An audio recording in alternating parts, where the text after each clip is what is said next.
Exode chapitre 3, le verset 22, il est écrit: chaque femme demandera à sa voisine et à celle qui demeure dans sa maison des vases d'argent, des vases d'or et des vêtements que vous mettrez sur vos fils et vos filles, et vous dépouillerez les Égyptiens. Que la paix de notre Seigneur soit avec vous. Je suis une fois de plus honoré de pouvoir me présenter devant vous à travers cet audio pour être par l'amour de Dieu sur ses enfants, le canal par lequel Dieu qui a promis l'assistance l'accomplira à travers la parole. Dans la parole, il y a tout, car rien de tout ce qui existe n'a été fait sans elle. La Bible déclare en elle, c'est-à-dire dans la parole, était la vie et la vie était la lumière des hommes. La lumière, c'est dans la parole, la vie, c'est dans la parole. Car c'est par la parole que nous avons la vie, l'être et le mouvement. Une fois de plus, au sein de partout, à mes frères et sœurs de la Chine, plus particulièrement de la ville de Guangzhou, que la paix de notre Seigneur soit avec vous. À ceux qui sont ici à Guangzhou en train de subir cette double preuve, déjà la pandémie, la maladie qui est en train déjà de s'aimer une psychose, et aussi parfois certains comportements déplacés de la part de ceux qui nous ont accueillis ici. Laisse que le Seigneur vous fortifie.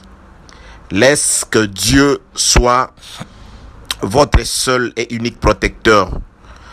Je sais, bien-aimé dans le Seigneur, que rien de tout ce qui peut être pris comme décision ne sera en deux faveurs des saints. Car les Écritures me rassurent que toute autorité vient de Dieu. Rien n'échappe au contrôle de Dieu. Toute chose concourt au bien de ceux qui aiment Dieu. Pour les enfants de Dieu, il y a une leçon à tirer dans tout ce qui nous arrive. Soyez-en rassurés. Faites confiance à Dieu. Il s'accomplira sur vous.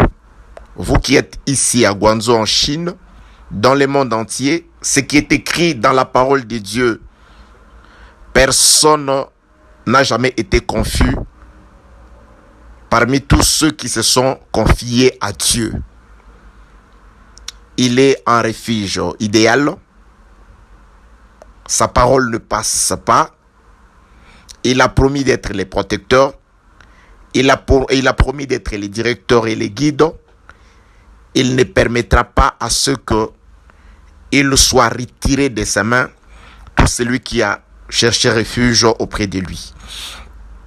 Nous sommes en train, bien-aimés en Christ, de parler sur le seul sujet de l'amour de Dieu, c'est-à-dire Jésus-Christ. Depuis un temps, nous avons abordé un enseignement sur Jésus-Christ avec comme thème l'exode des vases d'or et d'argent ainsi que de vêtements des enfants. Nous avons trouvé ces titres ou ces thèmes dans les Saintes Écritures à partir de ce qui est écrit de l'ordre de l'Éternel à Moïse dans le livre d'Exode chapitre 3 verset 22, là où Dieu est en train de dire à Moïse, de dire aussi aux enfants d'Israël de ne pas oublier avant de sortir, de se rendre chacun chez sa voisine égyptienne afin de demander 3 types d'objets précis. Dieu a répété l'ordre à 3 reprises. Il a dit encore dans le livre d'Exode chapitre 11 verset 2, Et les enfants d'Israël l'ont exécuté dans le livre d'Exode chapitre 12, les versets 35 et 36. Les trois objets précis sont les vases d'or, les vases d'argent et les vêtements. La précision est que ce sont des vêtements uniquement pour enfants. Dieu fait chaque chose avec but. Nous en sommes à la 6e intervention.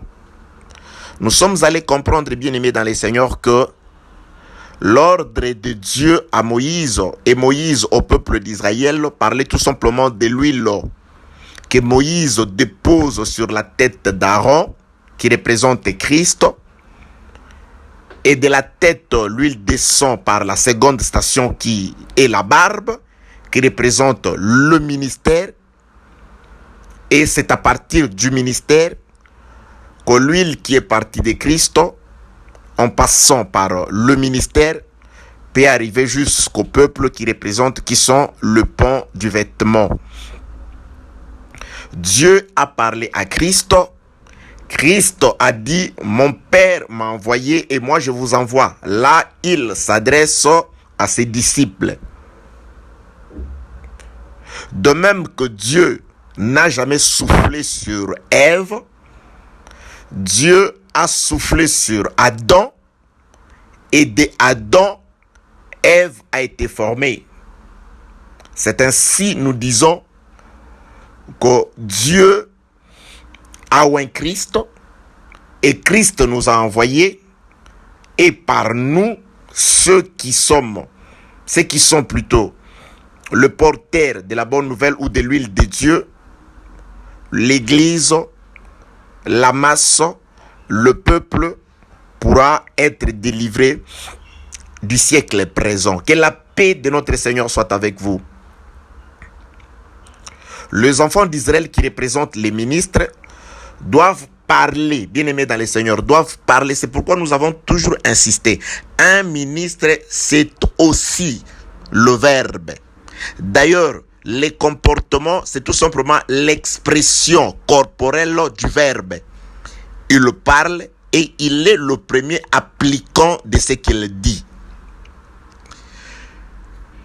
Les enfants d'Israël s'adressent aux Égyptiens afin de pouvoir faire sortir de leur maison des histoires qui appartiennent à l'Éternel.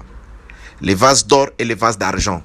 Le frère Paul nous a expliqué dans sa lettre à Timothée, 2 Timothée chapitre 2, le verset 20, 21, 22, que parlant des vases d'or et d'argent, Dieu voulait tout simplement parler des vases d'honneur qui sont des personnes, des hommes qui s'abstiennent des souillures, qui s'abstiennent des impuretés. Voilà, les saintes écritures définissent les vases comme étant des individus.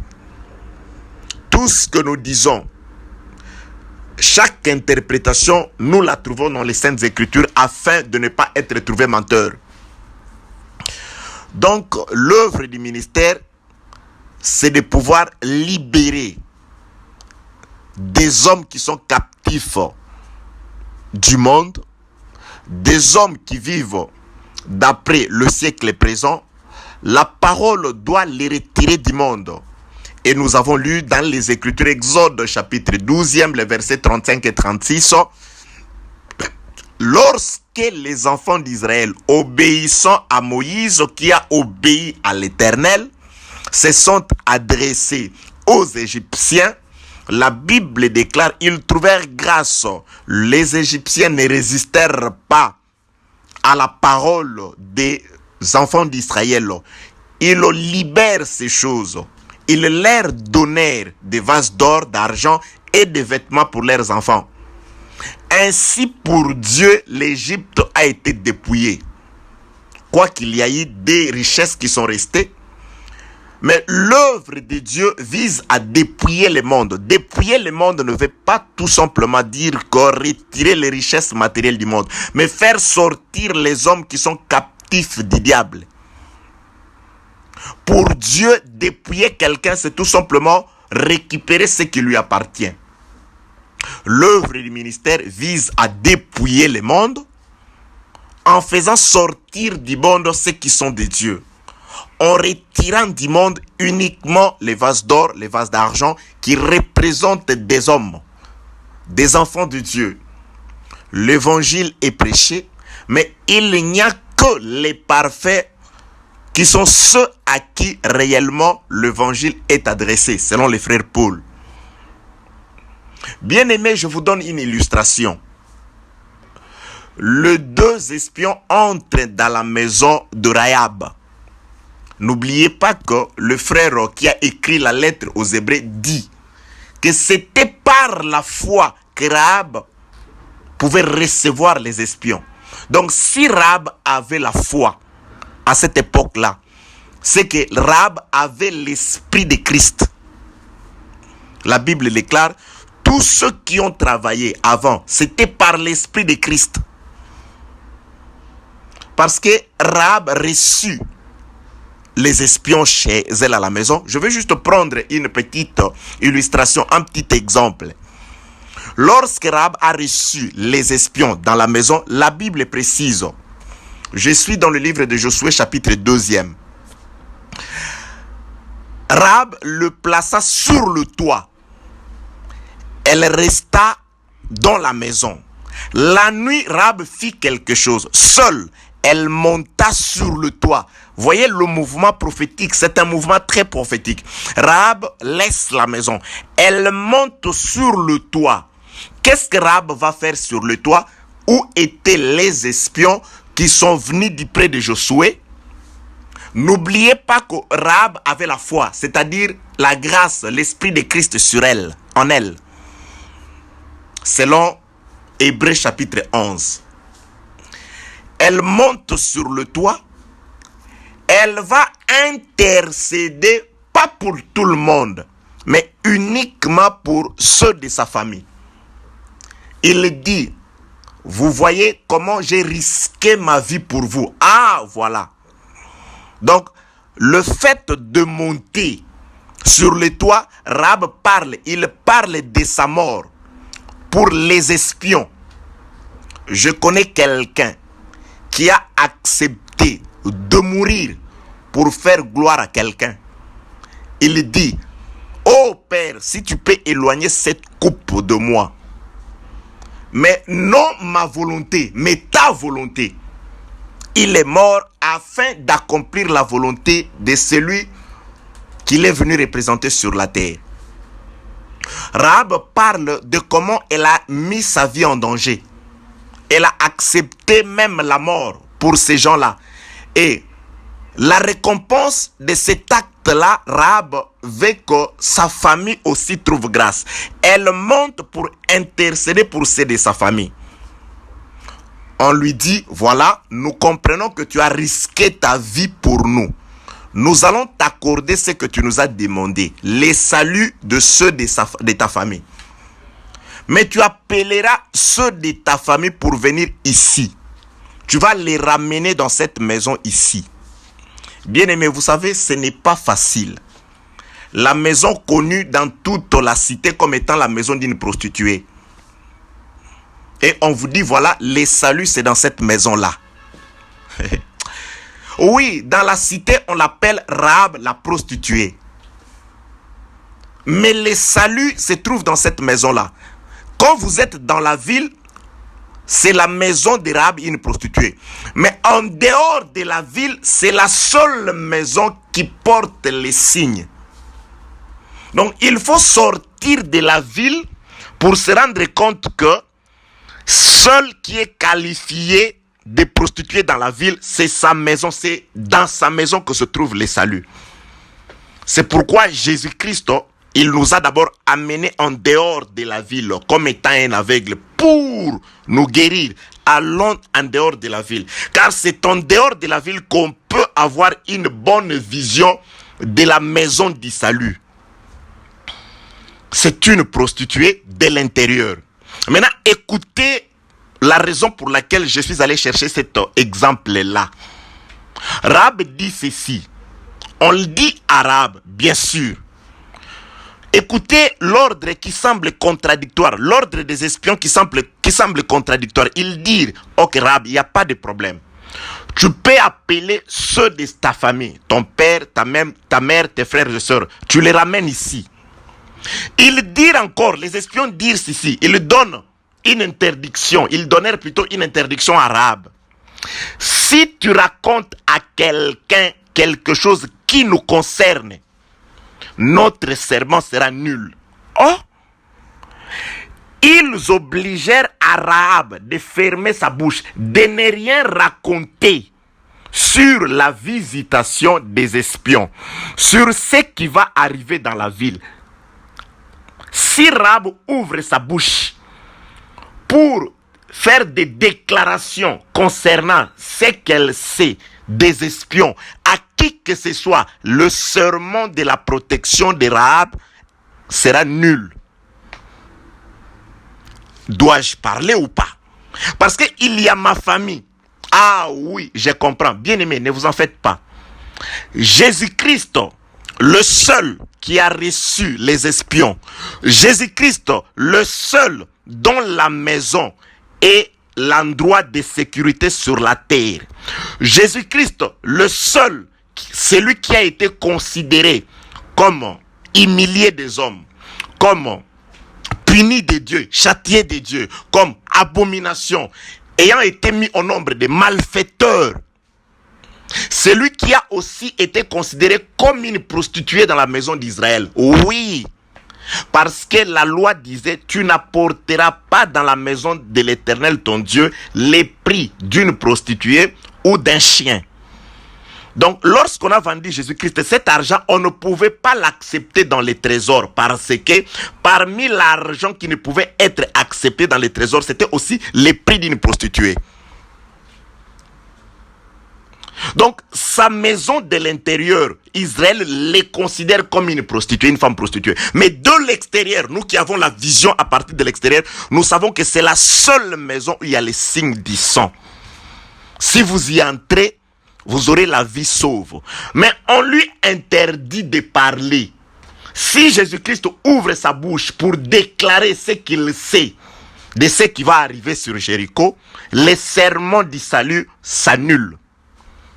Mais il doit néanmoins parler. Ah voilà, c'est pourquoi je nous dis, Dieu ne parle pas à tout le monde. Ces audios, comme les enseignements des autres serviteurs de Dieu, sont auditionnés par plusieurs personnes. Mais en soi, ceux à qui la parole intéresse, ce sont tout simplement ceux qui sont de la famille de Rahab, de la famille de Christ.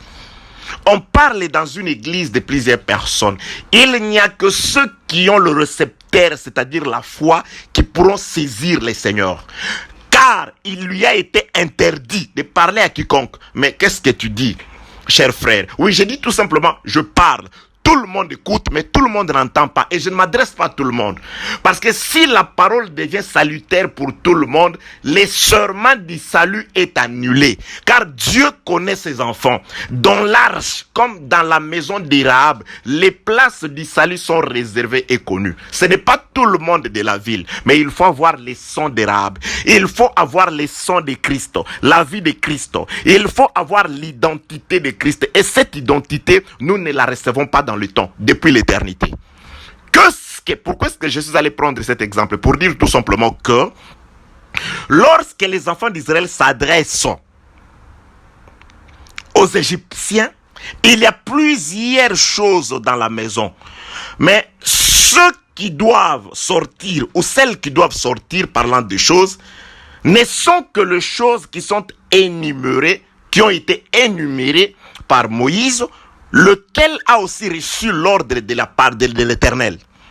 Une Égyptienne pouvait dire, ok, comme vous voulez tout me prendre, prenez aussi, je ne sais pas, mon ânesse. Non, garde ton ânesse.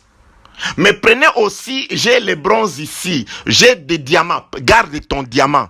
Nous observons la parole du Seigneur. La parole de Dieu ne s'adresse qu'aux vases d'honneur. Car dans une maison, dit le frère Paul, il y a aussi les vases d'argent. Il y a plutôt aussi les vases de bois et les vases de terre. Les vases de bois et de terre, ce sont des vases vils. La parole de Dieu ne les intéresse pas. Parce que ce sont des vases qui doivent être cassés, brisés. Que la paix de notre Seigneur soit avec vous. Donc la parole de Dieu, Rahab ne l'adresse qu'aux siens, à ceux de sa famille. Lorsque Rahab parle à ceux de sa famille, Allah, il ne brise pas la parole des espions. Au contraire, il la met en pratique. Mais lorsque Rahab va commencer à parler à tout le monde, à cela on dirait, Rahab, là tu as désobéi. C'est pourquoi Christ, ne vous en faites pas. Beaucoup d'appelés, mais très peu d'élus. Très peu. Il y a de ceux qui diront, ah, on en a marre. Ah non. Il y a de ceux qui diront, ah là, c'est le pasteur là, il a chuté, en tout cas, je n'irai plus là-bas. Oui. Dieu aussi permettra des scandales afin que certains puissent s'écarter. Mais toi, malheur à toi, celui par qui les scandales arrivent. Tu as toujours été un scandale par lequel les enfants, les hommes se découragent de pouvoir suivre l'évangile. Que la paix de notre Seigneur soit avec vous. Nous comprenons que les vases qui doivent sortir de l'Égypte, là, le peuple israélite représente l'œuvre du ministère qui reçoit l'huile de Moïse, qu'il a aussi reçu de l'Éternel, comme Christ a été envoyé par son Père, et Christ envoie des disciples. C'est comme ça, cette hiérarchie-là, je peux la représenter de plusieurs façons. Il y a aussi Dieu, Christ, l'homme et la femme. C'est-à-dire Dieu, Christ, le ministère et l'Église, le peuple. Il y a aussi Abraham, son fils, pour qui il y a un travailleur, le plus ancien de la maison d'Abraham, qui va chercher Rebecca. Donc Rebecca parviendra à Christ, c'est-à-dire à Isaac, si elle suit celle qui est comme son chef qui l'a conduit, si elle obtempère aux paroles de celle qui l'a conduit, du serviteur, du plus ancien, afin que cette hiérarchie, bien aimé, cette hiérarchie doit se respecter. Même dans des maisons, Dieu reste le chef de Christ, Christ est le chef de l'homme, parce que Paul, quand il l'a dit, il le dit d'abord naturellement. Mais nous savons que Paul ne peut rien dire de choses qui concernent la vie courante si il ne les tire dans la vie de Jésus-Christ, dans les spirituels. Car lorsqu'il parle du mariage, il dit, c'est le reflet, c'est l'ombre, mais le véritable, c'est entre Christ et l'Église.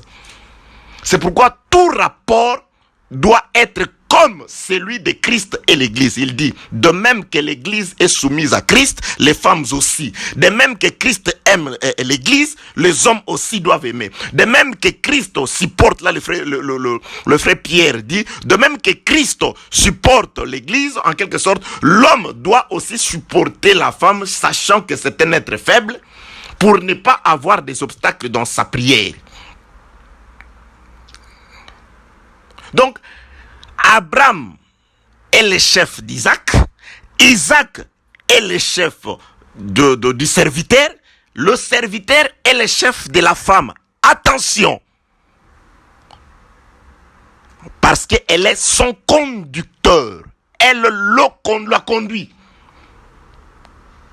C'est comme l'homme, quand il règne ou quand il domine sur la femme, l'homme doit tenir compte des exigences de Christ.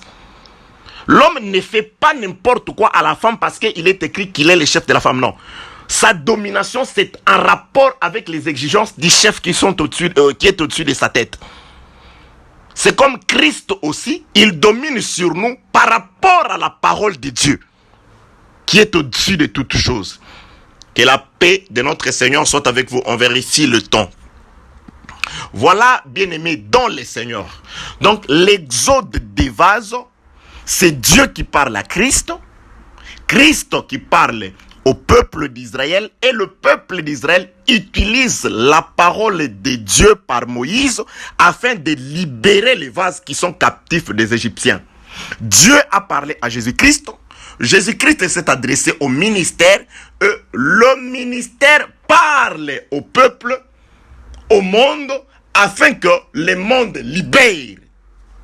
C'est pourquoi les ministères parlent aux hommes s'adresse aussi aux esprits.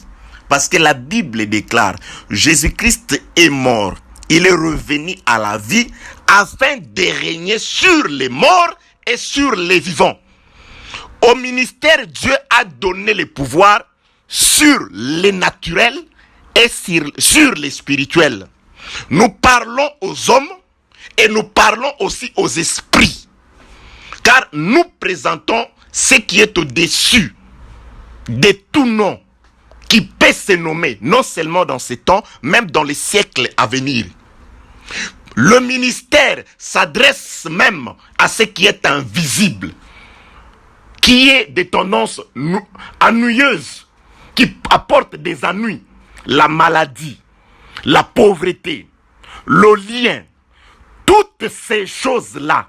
Jésus-Christ nous a donné l'autorité telle qu'il l'avait reçue de son Père aussi. Que la paix de notre Seigneur soit avec vous. Bien-aimés dans le Seigneur, le vase sort, mais lorsque les vases qui sont les hommes sortent, les vases ne sortent pas seuls. Les Écritures rapportent que la sortie des vases est accompagnée de vêtements pour enfants. Nous avons déjà expliqué, allez-y, dans l'audio numéro 5. Beaucoup de démonstrations ont été faites. Je voudrais juste ajouter quelque chose, mais qui sera vraiment très prophétique. Je voudrais que le Seigneur m'aide de manière à ce que je puisse toujours rester exhortatif. Car je voudrais plus que le message s'adresse à ceux qui sont affligés de partout, à ceux qui ont peur. Oui, bien-aimés dans le Seigneur. Vous dirais-je que je n'ai pas peur? Non, non, non, non. Le temps est difficile. Le temps est terrifiant. Il y a un ennemi invisible. Mais ce que je sais, il y a quelqu'un qui me protège. Ce que je sais, Dieu par sa parole, il est celui qui ne permettra pas que quelque chose arrive en dehors de sa volonté. Bien aimé, parfois, je dis ceci, cela me vient à l'esprit. Jésus-Christ vient, il définit Dieu, il dit Dieu est esprit. C'est sûr, Dieu est esprit. Mais pourquoi Dieu doit-il se manifester dans la chair? Dieu revêt la chair pour plusieurs raisons. Mais je l'ai dit par rapport à ma vie, ici dans la ville de Guangzhou en Chine. Lorsque je vois Dieu dans la chair et que les Écritures me certifient que c'est cette parole du commencement qui a revêtu la chair et qui a marché parmi les hommes, je me dis, Dieu prouve que c'est le temps où la chair doit vivre l'accomplissement de toutes les promesses de Dieu faites par les prophètes. Dieu dans la chair, c'est aussi un message pour moi, je ne sais pas pour toi, un message pour moi, pour me dire, voilà, que Dieu va faire asseoir l'accomplissement des prophéties, l'accomplissement des promesses dans la chair.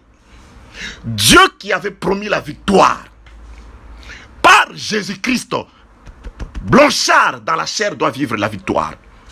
Dieu qui a promis l'élévation, par Jésus-Christ, Blanchard vivant dans la chair doit vivre l'élévation. Dieu dans la chair m'éprouve que toutes les promesses de Dieu, c'est le temps où ces promesses trouvent leur place dans la vie des hommes. Emmanuel, Dieu, la gloire, parmi son peuple. Et lorsque je vois le frère Jacques me dire, ne savez-vous pas que Dieu habite en vous par son esprit? Dieu est glorieux. Dieu est tout puissant. Dieu qui habite en moi par son esprit doit se manifester tel qu'il est, c'est-à-dire glorieux, tout puissant. Car il est créateur. Hein? Que la paix de notre Seigneur soit avec vous. Et lorsque je regarde les promesses, lorsque les promesses me sifflent à l'oreille, cela stimule ma foi. Et la peur s'évanouit. La crainte s'évanouit. Je me dis gloire à Dieu. parce que je suis de la famille de Rahab. Tous ceux de la ville de Jéricho ne sauront rien qu'il y a une certaine visitation ici et que la ville sera détruite. Mais étant de la famille de Rahab, la grâce m'a été faite de savoir ce qui se passe, de venir dans la maison de Rahab et d'y séjourner pendant un temps. Parce que c'est une maison, ville de l'intérieur de la ville, mais de l'extérieur, c'est la seule maison de la ville qui porte un signal. Que la paix de notre Seigneur soit avec vous. Que la paix de notre Seigneur soit avec vous. Je vais lire 2 ou 3 passages d'écriture, je vérifie d'abord le temps. Ok, nous en avons très peu de temps. Je lis combien de passages des Écritures? Je lis, je commence par Jean. Oui, j'avais donné un passage des Écritures de Jean qu'on n'a pas exploité. Nous allons lire ces passages des Écritures de Jean chapitre 19, c'était le verset 23. Voilà. Jean chapitre 19. Là, nous sommes dans l'exode de vêtements. Les soldats, Jean 19, 23, après avoir crucifié Jésus, prirent ses vêtements et ils en firent 4 parts. Une part pour chaque soldat, et ils prirent aussi sa tunique qui était sans couture, d'un seul tissu, depuis le haut jusqu'en bas, et ils dirent entre eux, verset 24, ne les déchirons pas, mais tirons au sort, et à qui elle sera. C'est arriva afin que s'accomplisse cette parole de l'Écriture. Ils se sont partagés mes vêtements, et ils ont tiré au sort ma tunique. Voilà ce que firent les soldats. J'aime les précisions des Écritures. Je vais ajouter à cette écriture l'écriture de quelle écriture doit oui, je prends Joël chapitre 3 le verset 5e. Vous avez pris mon argent, mon or, et ce que j'avais de plus précieux, de plus beau, vous l'avez emporté dans vos temples. Je parle ici, j'ai pris juste ce verset parce que je voudrais aussi parler du temple, de Jésus-Christ comme le temple. Alors, pour ce faire, je donne l'exemple. Ok. Bien-aimé dans le Seigneur, ici, je suis en train de parler de vêtements. J'ai expliqué que ces vêtements-là, les vêtements pour les enfants, parce que Jésus-Christ dit, le royaume des cieux est pour ceux qui sont comme les enfants. Et c'est pour les enfants. Donc, il faut être un enfant pour entrer dans le royaume des cieux. Même la promesse du salut est arrivée par un enfant. Selon qu'il est écrit, un enfant nous est né, un fils nous est donné. Donc, c'est par un enfant. C'est pourquoi j'avais dit, lorsque Jésus-Christ place un enfant au milieu pour dire que le plus grand d'entre vous soit comme cet enfant, donc il parlait de lui-même. L'enfant qui a été donné. Et il parlait de lui-même. Le Dieu Tout-Puissant, le Père qui s'est fait fils afin de pouvoir sauver. Donc la grandeur, c'est ça, c'est l'humilité. C'est dans l'humilité, selon qu'il est écrit, lui qui existait en forme de Dieu, il n'a pas regardé comme une proie arrachée d'être égal à Dieu. Il s'est abaissé. Il s'est humilié. C'est ainsi que Dieu l'a élevé. Il l'a souverainement élevé. Donc le plus grand, c'est celui qui s'était humilié. Le plus grand, c'est le Père qui s'est fait fils. Le plus grand, c'est le Seigneur Jésus-Christ. Alors, quand Dieu, je l'ai toujours dit, bien aimé, lorsque Dieu nous présente quelque chose, afin que cela nous serve d'exemple, ne cherchez pas ailleurs. Il y a des modèles dans les Écritures que Dieu lui-même. Même si Dieu dit, soyez prudents comme les serpents. Ces serpents-là, ce n'est ni les serpents naturels, ni les diables. Dieu ne peut pas nous envoyer aller étudier les serpents naturels, non. Ou aller étudier le diable, non. Il fait toujours allusion à lui-même. Soyez simple comme la colombe. N'étudiez pas la colombe ou les pigeons. Voilà, la colombe. Non. Cherchez dans les Écritures. L'Esprit descendu sur Jésus-Christ sous forme de la colombe. La colombe, c'est l'Esprit. Et Jésus-Christ définit la simplicité de l'Esprit. Il dit, lorsque l'Esprit viendra, l'Esprit ne parlera pas de lui-même. Voilà comment il est simple. Voilà comment il est serviteur. L'Esprit prendra ce qui est à moi et il vous l'annoncera. La simplicité de la colombe parle du rôle du Saint-Esprit. De comment le Saint-Esprit ne parle pas de lui-même. De comment le Saint-Esprit est soumis à l'Écriture. Donc là, c'est juste un exemple pour dire, lorsque Dieu prend un exemple, les enfants, il veut parler de lui-même. Donc, le royaume des cieux est pour ceux qui les ressemblent. Donc, ressembler à Jésus, le royaume sera pour vous. C'est pourquoi les vêtements qui sortent, ça doit être les vêtements des enfants. Dieu l'a prouvé. Pourquoi? Parce que ceux qui n'ont pas porté ces vêtements, c'est-à-dire les adultes, ils ont tous péri au désert. Ils sont morts au désert.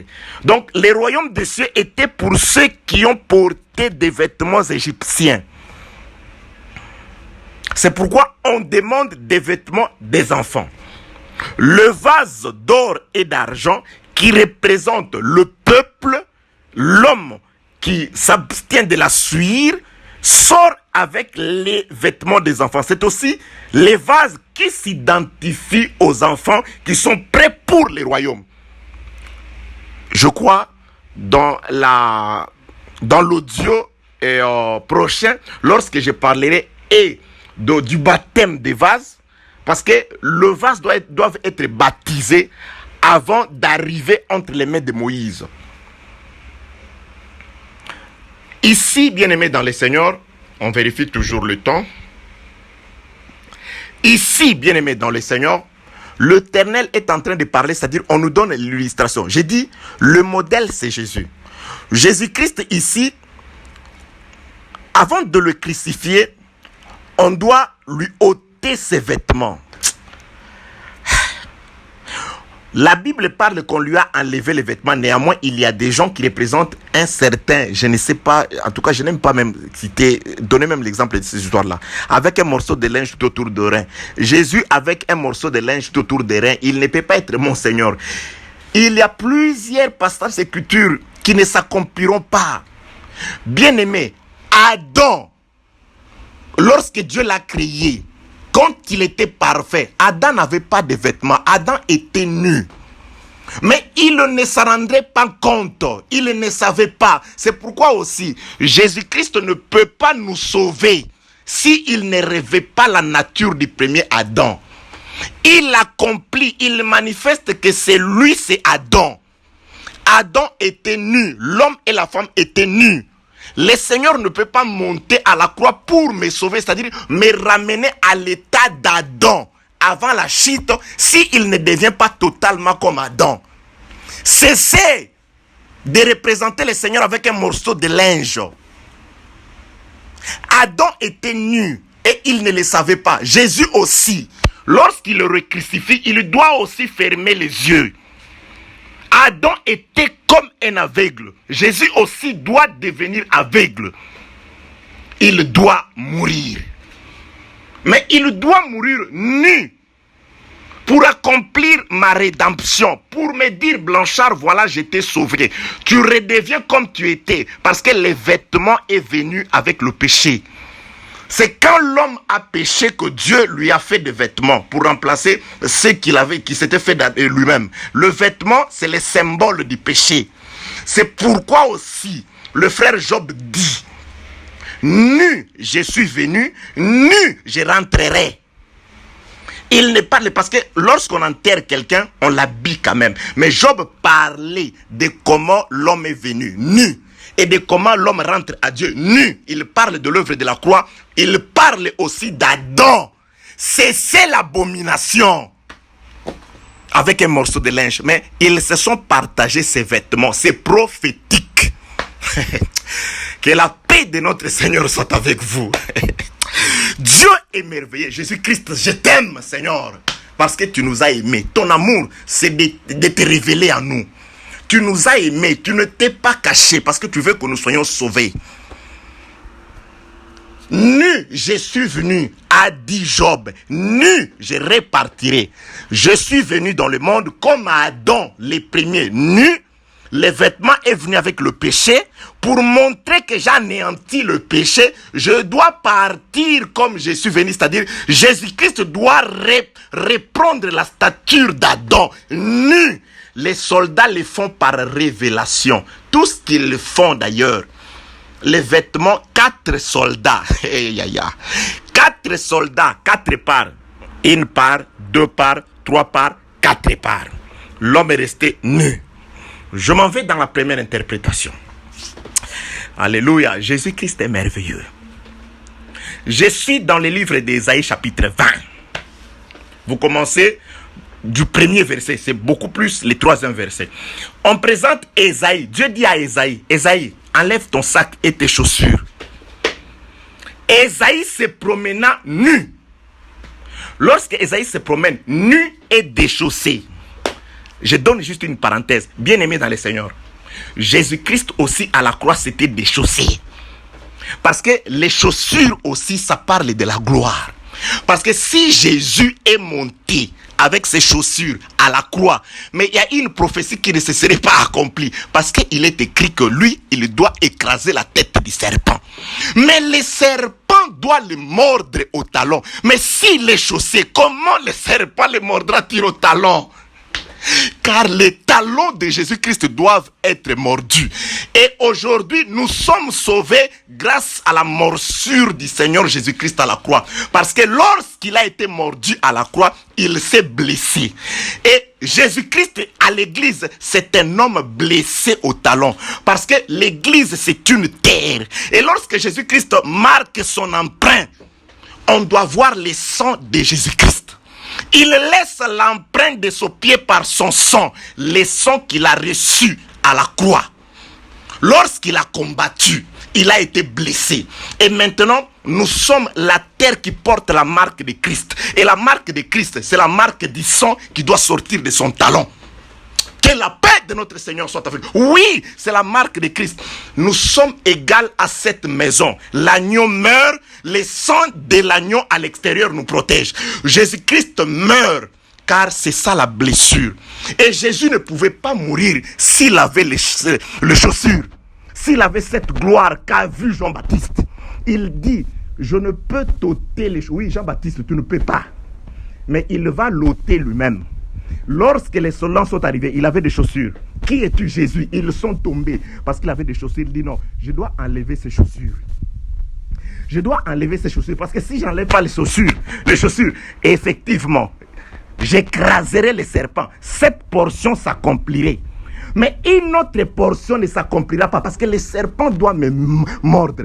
Jésus glorieux, avec des chaussures, le diable ne peut le tuer. Il ne peut mourir. Il ne meurt pas. Mais il doit s'abaisser, enlever les chaussures. Il devient comme n'importe qui. Ça, c'est Ésaïe chapitre 20. Ésaïe marche nu et déchaussé. C'est le Seigneur qui l'accomplit à la croix. Il est nu et déchaussé, c'est-à-dire dépouillé de toute sa gloire. Il est dépouillé de toute sa gloire. J'aime la parole de Dieu. Les précisions se trouvent dans les Écritures. Ésaïe se promène nu dans la ville. Les gens, mais qu'est-ce qui se passe? Pourquoi il se promène nu? Oui, Ésaïe, c'est l'ombre. Tout ce que le prophète fait, parce que c'est un signe. Lui-même, il dit, mais voici, moi et les enfants que tu m'as donnés, nous sommes des signes et des présages pour la maison d'Israël. Ça, c'est un signe qui s'accomplit à la croix. Ok, je donne un exemple. Jésus-Christ, un jour de sabbat, il entre avec ses serviteurs dans les champs de blé. Ses serviteurs cueillent le blé, ils le froissent avec le main.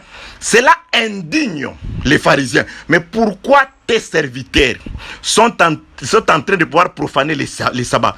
Jésus-Christ, pour expliquer ce qu'il faisait, il dit, n'avez-vous pas lu ce que Moïse fit? Donc, ce que plutôt David fit. Donc, pour comprendre ce que Jésus-Christ faisait là, il fallait prendre le livre de Samuel. Fouiller. Ah, Samuel chapitre 21. Ah, qu'est-ce que David fit? Donc, pour comprendre le geste de Jésus, il faut aller dans l'ancienne alliance. Il faut aller chercher les prophètes. Donc, qu'est-ce que David fit? Oh, il entra un jour dans le temple, il mangea le pain. Donc ça c'est le véritable David. Ok. Donc ça c'est celui qui vient changer les sacerdoces. Ok. C'est celui dont les disciples entreront dans les champs qui l'ont. Ok. Vous voyez, bien aimé. Donc Ésaïe, pour comprendre l'acte de Jésus-Christ, on le dénude, on lui retire les vêtements. Ésaïe explique. Ésaïe, l'Éternel dit à Ésaïe chapitre 20, Ésaïe, tu vas enlever ton sac et tu vas enlever tes chaussures. Et lorsque Ésaïe enlève, Dieu prophétise maintenant, il dit, dans 3 ans, Égypte sera aussi dépouillée. Oh? Donc, l'acte d'Ésaïe parle du dépouillement de l'Égypte dans 3 ans. Donc, l'acte d'Ésaïe, la nudité d'Ésaïe donne à l'Égypte les vêtements, mais pour 3 ans. Après 3 ans, Ésaïe doit récupérer ses vêtements. C'est-à-dire, l'Égypte sera dépouillée. Donc, l'œuvre de la croix a donné à l'Égypte un temps de 3 ans. Après 3 ans, Égypte sera dépouillée, c'est-à-dire les richesses de l'Éternel qui sont chez les Égyptiens. Après 3 ans, ces richesses doivent rentrer à l'Éternel. Ils le doivent récupérer. C'est pourquoi j'ai donné plutôt l'écriture de Joël qui dit, vous avez dépouillé mon or et mon argent. Vous les avez conduits dans vos temples. Donc, c'est-à-dire, on a enlevé à Dieu ses vêtements. Et les soldats ont pris, c'est-à-dire les 4 soldats représentent les 4 extrémités de la terre. Je vais expliquer. Le vêtement de Jésus, ce sont la gloire de Dieu, ce qui est à Dieu, qui a été envoyé dans les 4, c'est-à-dire en captivité, parce que les soldats représentent la force. Je regarde le temps. Que la paix de notre Seigneur soit avec vous. Il nous reste 3 minutes. Alléluia. Donc, écoutez maintenant, bien-aimés, dans les Seigneurs. Donc, nous sommes au temps où les vêtements. Maintenant, je voudrais expliquer les vêtements. Je suis dans les livres de Rois, 1 Roi chapitre 11. Un certain prophète Akija croise un certain Jéroboam. Il prend son vêtement, son manteau, le prophète. Écoutez encore une autre illustration. Et une précision. Ce prophète s'appelle le prophète Akija. Il est originaire de la ville de Silo.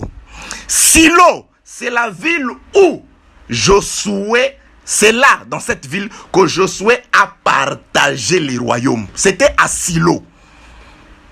À Silo, Josué, c'est la ville du partage. Écoutez, un prophète appartenant à la ville du partage du royaume arrive, croise Jéroboam. Les prophètes enlèvent son vêtement. Les vêtements neufs, les manteaux neufs du prophète, il les déchire en 12 morceaux.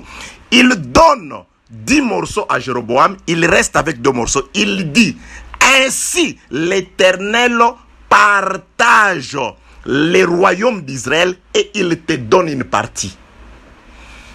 Donc, les vêtements là, ce ne sont pas les œuvres de Christ. Les vêtements, ce ne sont pas l'enseignement, mais là, les vêtements représentent les royaumes.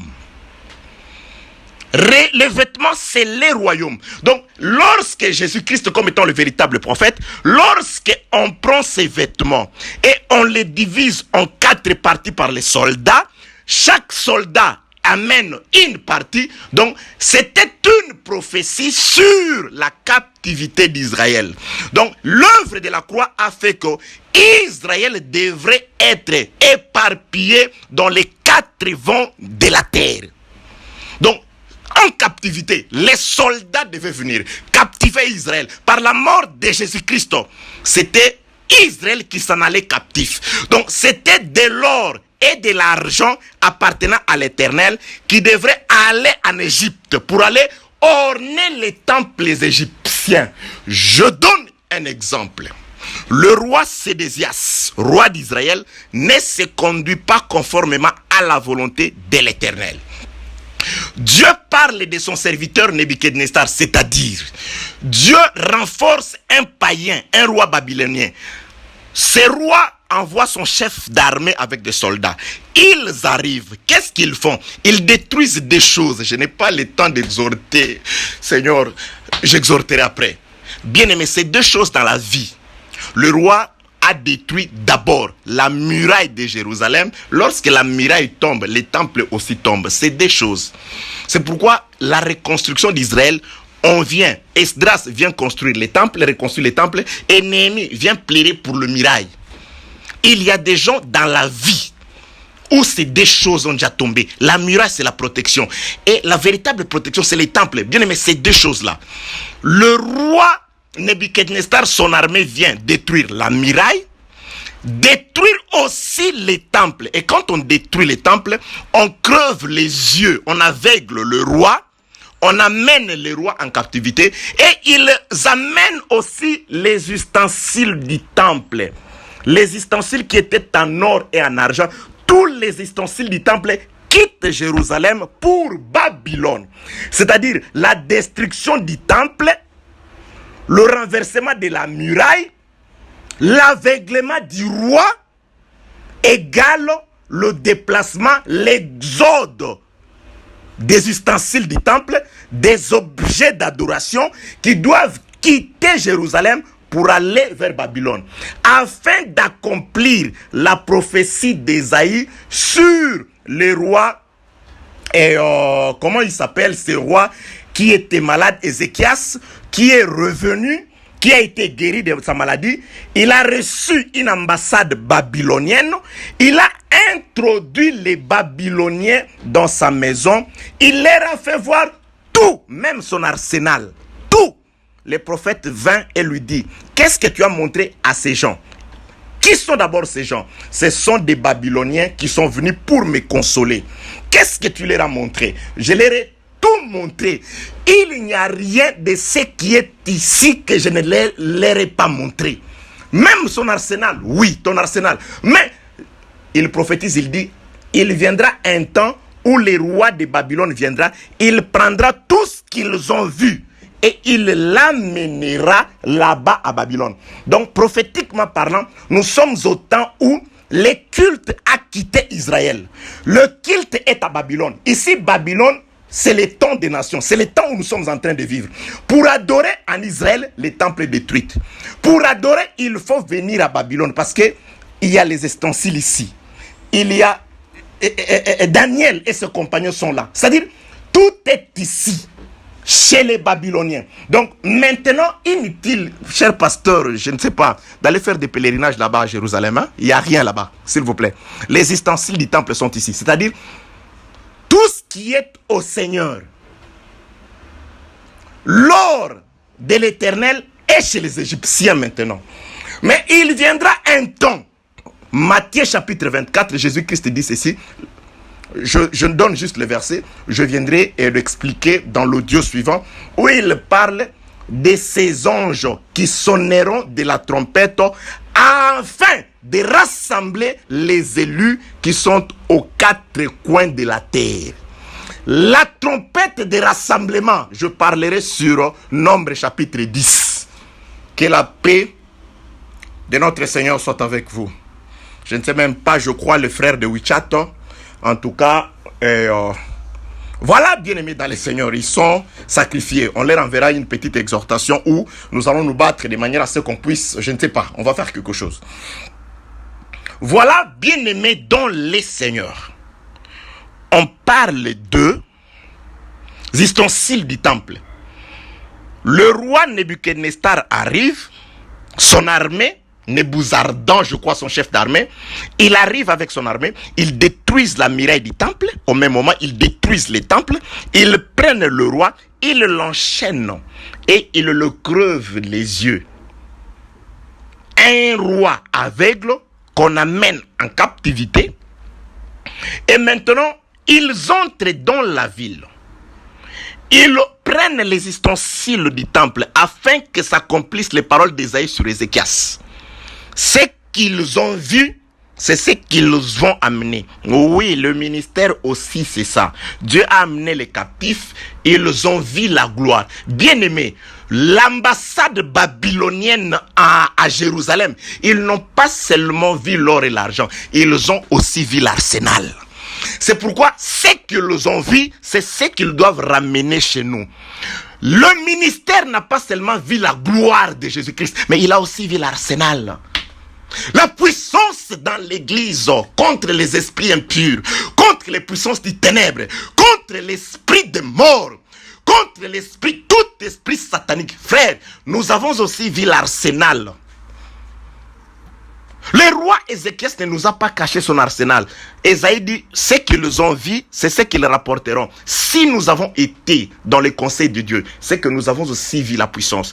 Afin que l'église puisse prendre cette forme qui est présentée dans les cantiques des cantiques. Elle est belle comme Tirsa. Elle est belle comme Jérusalem. Terrible comme les troupes derrière leur bannière. Vous voyez l'église, il y a la beauté comme Jérusalem, comme Tirsa. Parce que Tirsa, c'est une héritière. C'est une fille, une rare fille. Les 7 filles de Tselophhad qui ont hérité de leur père. Elle porte un héritage. Et l'interdiction lui a été donnée de ne se marier qu'à quelqu'un de la tribu de son père. Une fille qui a l'héritage ne se marie pas n'importe comment. Ne se marie qu'à quelqu'un de la tribu de son père. De la tribu de Joseph. Alors, bien-aimé, on dit, tu es belle comme Tirsa, agréable comme Jérusalem, mais aussi terrible. Bien-aimé, l'église a aussi la face terrible. Nous sommes faibles, mais lorsque les esprits impurs, les forces des ténèbres de ce monde nous regardent, ils doivent nous voir d'abord derrière l'enseigne paternelle, notre bannière plutôt, qui est la parole. Et derrière la bannière, nous sommes terribles comme les troupes.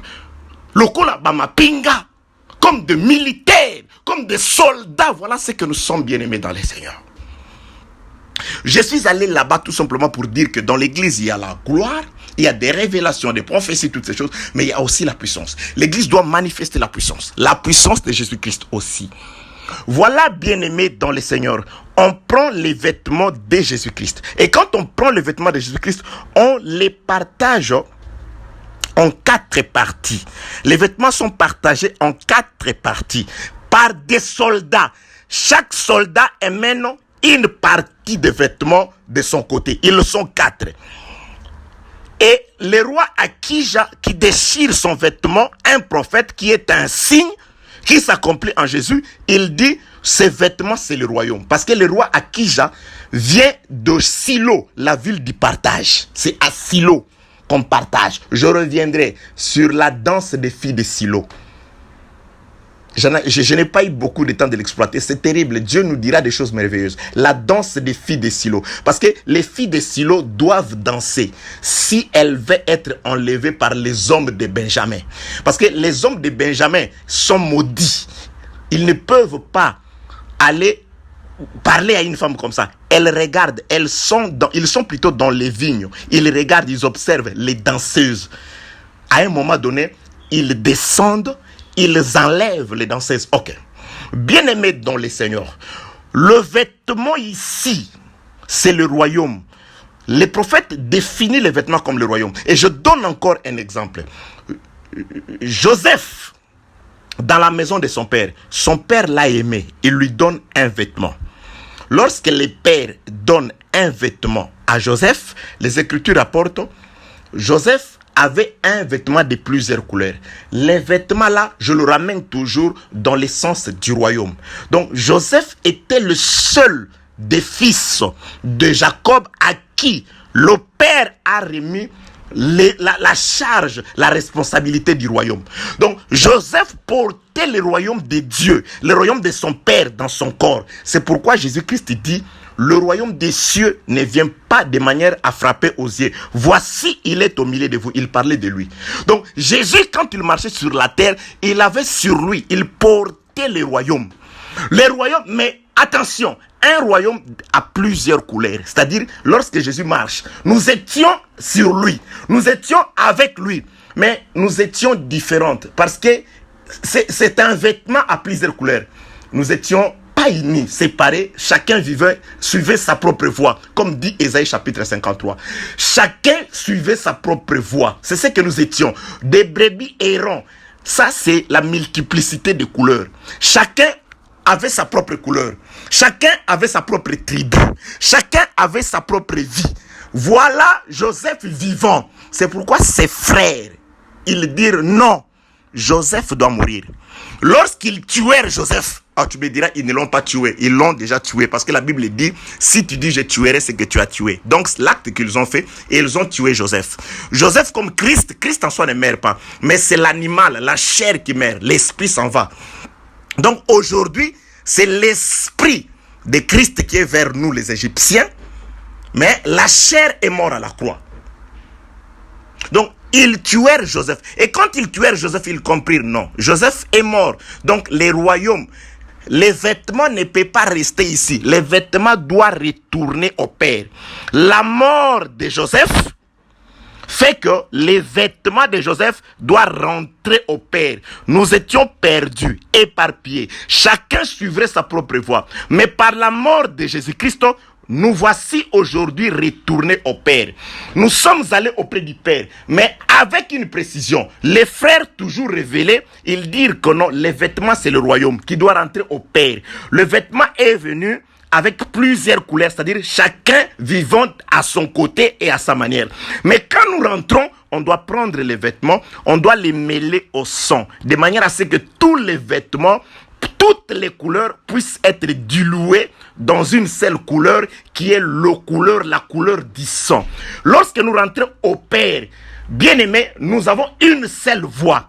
Une seule couleur, c'est la couleur du sang. Le sang, c'est la vie. Donc, nous avons été unis dans le sang de Jésus-Christ. La mort de Jésus-Christ a fait que nous qui étions éparpillés, nous puissions être unis, réunis dans un seul corps. Donc, les vêtements doivent rentrer vers le Père, mais dans une seule couleur.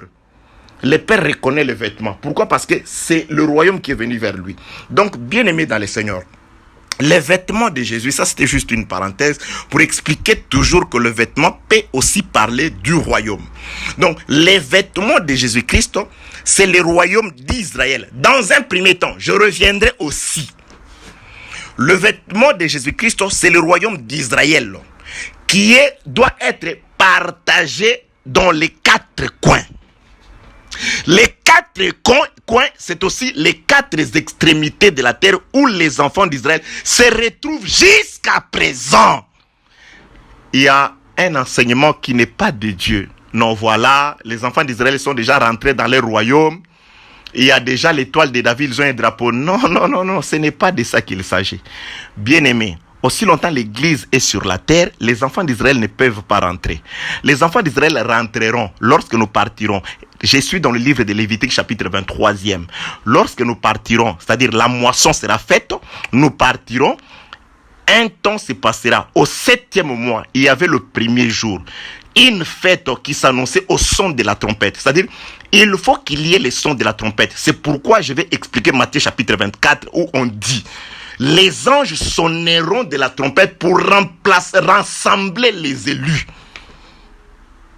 Donc là, Israël n'est jamais retourné dans sa patrie. Parce que la Bible déclare Israël est en sécurité dans sa patrie. La patrie d'Israël, c'est l'obéissance à la parole.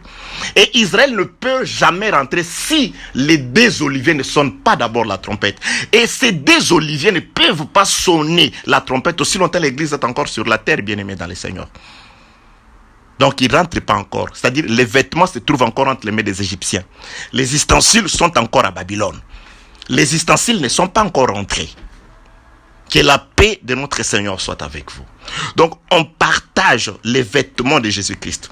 Le vêtement de Jésus-Christ entre 4 soldats. Les 4 soldats, les 4 militaires, les 4 hommes d'armée parlent aussi des 4 animaux que Daniel a vu sortir de la mer. Ce sont les puissances de la terre qui doivent régner jusqu'à ce que Christ vienne les détruire. C'est ça la statue de Nebuchadnezzar qui sera plus tard détruite par une pierre qui s'élèvera sans le secours d'aucune main, qui viendra détruire cette pierre-là. C'est d'abord cette statue-là qui est en train de régner. Les 4 soldats, c'est aussi les 4 animaux que le prophète Joël a vus, qui ont décimé l'arbre, qui ont mangé l'arbre, la vigne de l'Éternel. Les gazam, les asil, les gélec et la sauterelle. Là, c'est Joël qui le voit de cette façon-là. Et Daniel a vu les 4 animaux. Il a vu le lion, il a vu l'ours, il a vu le léopard et il a vu un 4e animal terrible. Ce sont les 4 militaires qui retiennent le royaume qui était dans le corps de Jésus-Christ, qui retiennent les vêtements de Jésus-Christ. Les vêtements de Jésus-Christ sont éparpillés. Le Seigneur doit récupérer son vêtement. Je rentre dans Ésaïe chapitre 20. Tu marches nu et déchaussé. On donne un temps de 3 ans. Égypte sera dépouillée. Donc, c'est-à-dire, le 3 ans, c'est le temps où Égypte ne peut être dépouillé. Il est dans la joie. Mais c'est Ésaïe qui est dans la nudité. C'est Ésaïe qui est déchaussé. Donc, nous sommes au temps où Ésaïe est resté nu, déchaussé. Nous, les Égyptiens, nous devons être avertis, c'est-à-dire les païens, les nations, que cet homme mettra fin. Dieu viendra ébranler l'Égypte, ébranler les nations, car il doit faire sortir les choses qui sont chez les Égyptiens afin d'aller construire un temple qui est pour lui. Et parlant du temple, je partirai dans le livre d'Ézéchiel chapitre 24 pour parler du temple comme étant une femme. Une femme doit être reconstruite. Le premier temple glorieux, c'est nous l'église. Nous avons été reconstruites. C'est nous la femme de Christ. Nous avons été reconstruites. Car n'oubliez pas Ézéchiel, chapitre 24. Ézéchiel a parlé le matin et le soir, sa femme est morte. Le temple est détruit les soirs. C'est pourquoi Jésus dit ceci. Détruisez le temple, je le rebâtirai dans 3 jours. Donc, lorsque le temple est détruit, 3 jours passent, le temple est sur terre. Mais après 3 jours, Ésaïe doit récupérer les vêtements qui sont chez les Égyptiens. Ésaïe chapitre 20. Les vêtements doivent sortir de ces Égyptiens pour revenir, c'est-à-dire la reconstruction du temple. Il est écrit, détruisez ces temples. Lorsqu'on détruit les temples, Jésus-Christ parle de lui, c'est-à-dire Jésus-Christ n'est plus sur la terre, sa mort. Il les passe 3 jours sous terre avec les cadavres. Nous sommes aussi les habitants, ceux qui étaient morts, afin que s'accomplisse ce que Jésus-Christ dit. L'heure vient où les morts entendront la voix de Christ et ceux qui l'auront entendu vivront. Donc nous sommes au temps où Jésus a laissé les vivants, les Israélites. Il est vers nous les morts. Il ne passera que 3 jours. Et parmi les morts, l'évangile sera prêché. Ceux qui écouteront la voix parmi nous, les nations, les morts, ce sont ceux qui seront sauvés. Et Jésus-Christ, après 3 jours, il doit sortir de chez les morts afin d'aller construire les temples. Et quand il construit les temples, c'est là où il va récupérer son vêtement. Matthieu chapitre 24 dit: un ange doit sonner de la trompette afin de pouvoir rassembler les élus qui sont aux 4 coins de la terre. Là, les élus, ils parlent d'abord d'Israël. Parce que Matthieu chapitre 24, au début, chapitre 24, verset 1er, Jésus-Christ parle, on lui fait montrer les temples. Il dit, il ne restera ici pierre sur pierre qui ne soit écroulée. Il parlait de la destruction du temple. Alors, après il dit, les anges doivent sonner la trompette. Les anges, non, il faut partir dans les Écritures. Nombre chapitre 10. À partir du 1er au 4e verset, on présente qui sont les anges qui sonnent la trompette. Moïse dit que Dieu dit à Moïse, fais-toi des trompettes d'argent. 2 sacrificateurs sonneront de la trompette. On sonne la trompette pour plusieurs raisons, mais principalement 2 raisons. Parce que dans les fêtes, on sonnait de la trompette. Dans la guerre, on sonnait de la trompette. Mais ici, l'Éternel Dieu donne deux grandes raisons pour lesquelles on doit sonner la trompette. On sonne la trompette, il dit, vous sonnerez la trompette, Nombre chapitre 10e. Vous sonnerez la trompette pour la première fois. Tous les peuples s'assembleront autour de Moïse. Écoutez, ce sont les sacrificateurs qui sonnent la trompette, mais le peuple ne s'assemble pas autour des sacrificateurs. Lorsque vous écoutez la trompette, ne cherchez pas ceux qui sonnent la trompette, mais cherchez Moïse. Parce que les sacrificateurs sonneront la trompette, le peuple s'assembleront autour de toi. Je donne dans la révélation, bien-aimé, l'exhortation. Lorsque je suis en train de prêcher, c'est-à-dire de sonner la trompette, c'est pour vous amener à vous assembler, pas autour du pasteur, mais autour de Moïse. Cherchez le véritable Moïse. Cherchez le véritable garant de l'alliance qui est le Seigneur Jésus-Christ. Toute prédication doit amener le peuple autour de Moïse. Toute prédication doit amener les gens autour de Moïse. Les sacrificateurs ne sonneront jamais la trompette pour appeler les gens autour d'eux. Mais aujourd'hui, il y a des gens qui sonnent des trompettes pour qu'on parle d'eux. Il veut qu'il soit cité dans une certaine histoire. Il veut qu'il soit reconnu. Il veut qu'on parle aussi de lui. Non! Les sacrificateurs sonnent la trompette pour rapprocher le peuple de Moïse.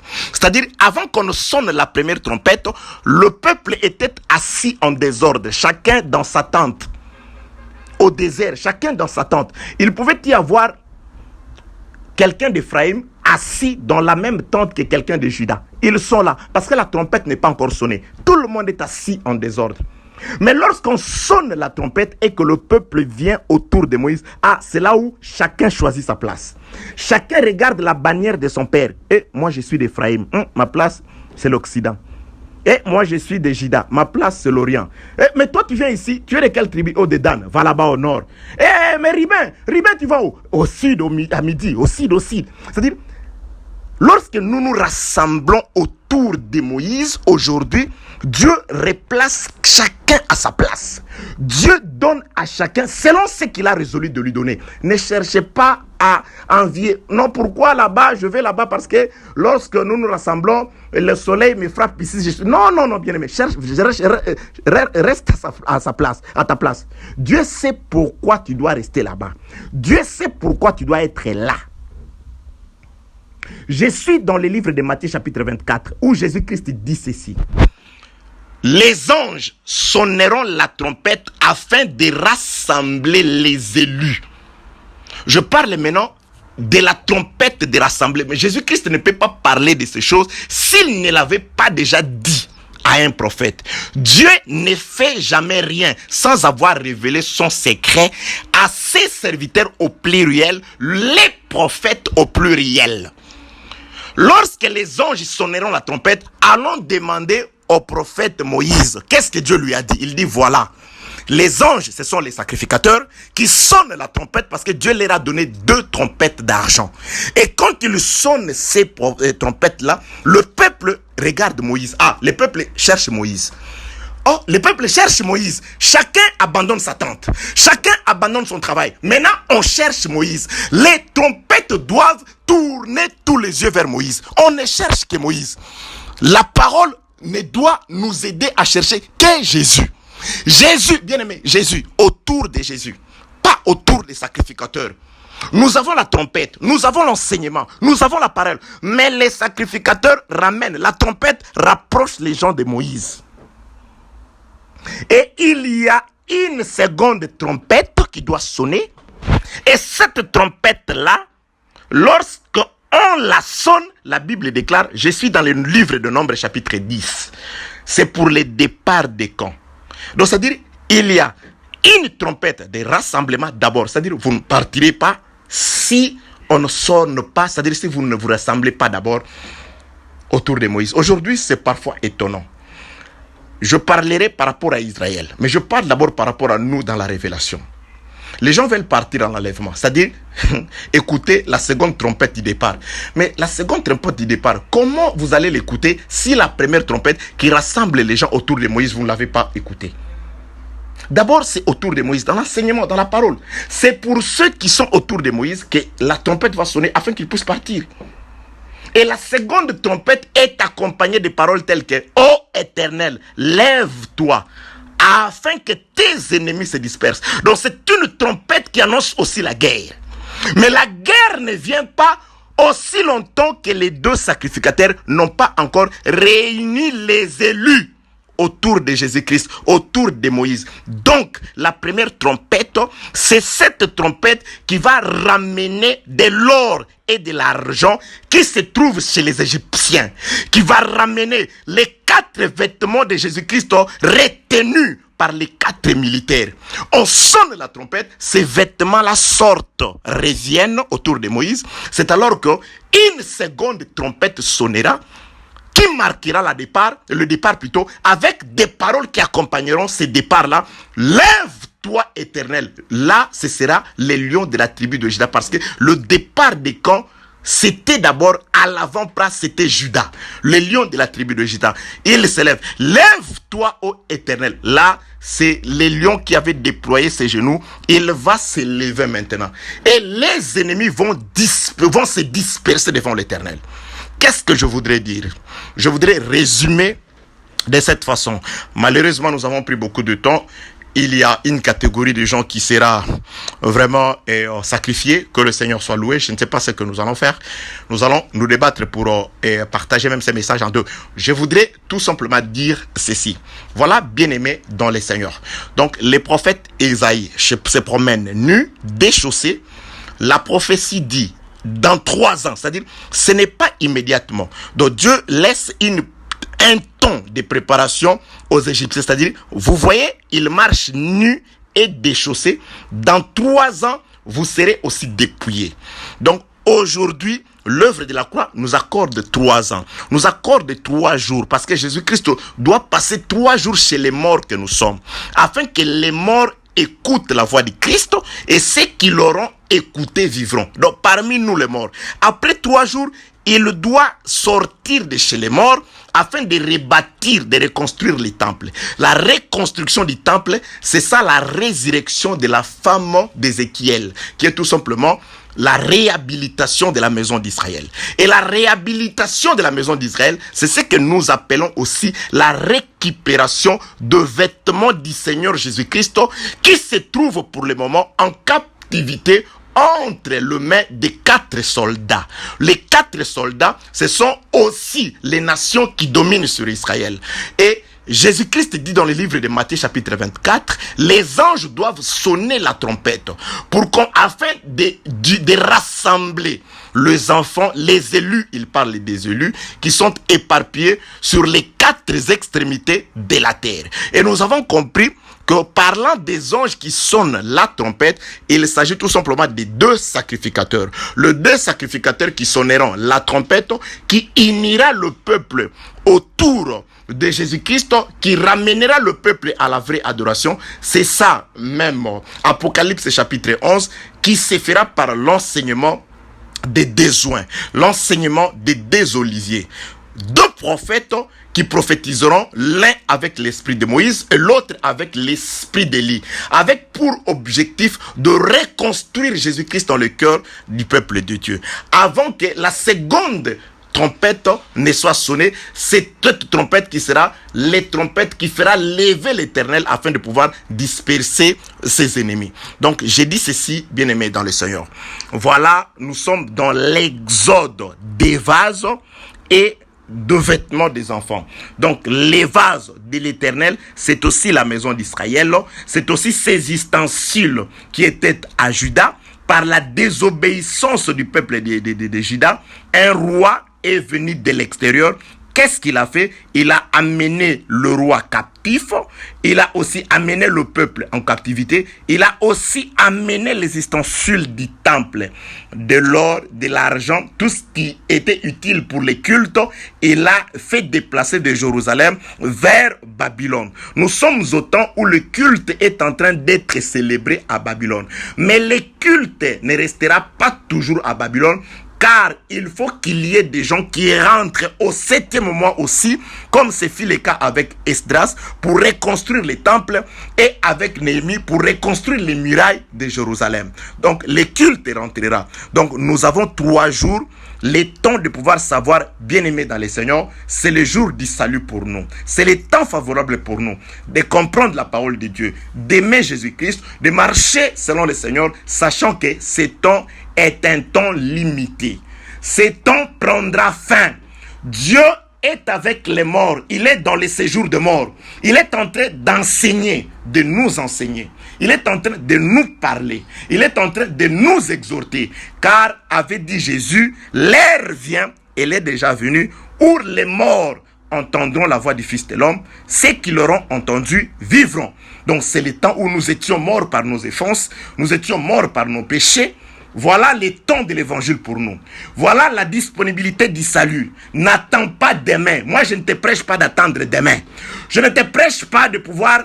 Je ne te console pas, voilà, si tu n'es pas sauvé, quand nous partirons, tu seras sauvé comme la Vierge folle. Moi, je ne te conseille pas ça. Moi, je ne t'enseigne pas comme ça. Moi, je te dis, voici le temps favorable. Voici le jour du salut. Si tu entends la voix du Seigneur, n'endurcis pas ton cœur. Transforme ta vie, change ta vie, prends la décision. Car cette parole, ce n'est pas seulement pour te dire, voilà, des révélations qui sont agréables, mais c'est une parole qui doit transformer ta vie. Que la paix, la grâce et l'amour de notre Dieu vous soient donnés au nom de Jésus-Christ.